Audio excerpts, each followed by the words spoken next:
Clear focus south दिखाई दे रहा है मोदी जी, दक्षिण के राज्यों के ऊपर फोकस दिखाई दे रहा है आपका।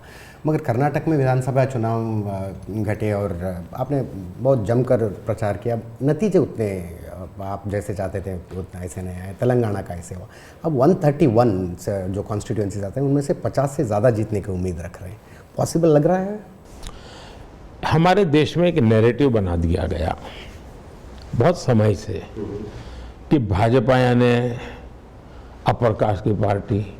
रियलिटी ये है कि भाजपा में सबसे ज़्यादा एससी हैं, सबसे ज़्यादा एसटी हैं, सबसे ज़्यादा ओबीसी, ये सारे हमारे सबसे ज़्यादा मेरे मिनिस्ट्री में ओबीसी हैं।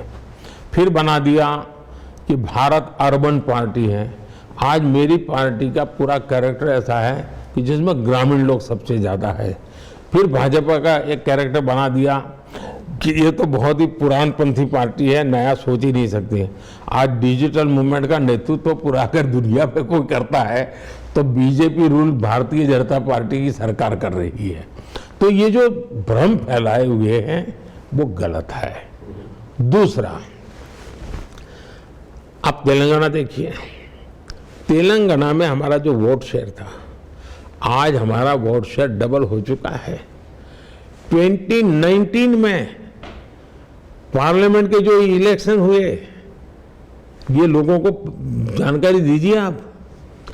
2019 के पार्लियामेंट इलेक्शन में साउथ में सिंगल लार्जेस्ट पार्टी बीजेपी है। सबसे ज्यादा सांसद बीजेपी के हैं। 24 भी होगी और मैं मानता हूं ये पहले की तुलना में वोट शेयर तो बहुत बढ़ेगा, सीटें भी बहुत बढ़ेगी, ये मैं मानता हूं। दूसरा, साउथ में जो सरकारें हैं उनकी पहचान क्या बन गई है, चाहे कांग्रेस हो, चाहे एलडीएफ हो, चाहे डीएमके हो, सब जगह पे क्या पहचान है। आज हम पुडुचेरी में सरकार में है। पुडुचेरी साउथ में पता होना चाहिए, हम सरकार में हैं। और आप अंडमान निकोबार, हमारा सांसद जीत करके आता है, जहां पर सबसे ज्यादा हमारे साउथ इंडियन भाई भी रहते हैं और बंगाली भाई भी रहते हैं। और इसलिए ये जो सिंप्लीफिकेशन हो रहा है, अब इनकी सरकारों का तरीका क्या है, पूरी तरह ये फैमिली रन सरकारें हैं। भ्रष्टाचार, आकंठ भ्रष्टाचार है जी। अब आप देखिए वहां हाल क्या है साउथ में। कांग्रेस के युवराज उत्तर से भाग करके दक्षिण में आश्रय लिया, उन्होंने वायनाड में निकल गए। इस बार उनकी हालत यह है कि वो इंतजार कर रहे हैं कि जैसे ही 26 तारीख को वायनाड का पोलिंग हो जाएगा, वे किसी और सीट की घोषणा उनके लिए होगी। वो दूसरी सीट की तलाश में है। ये पक्का लिख के रखिए मेरे शब्द।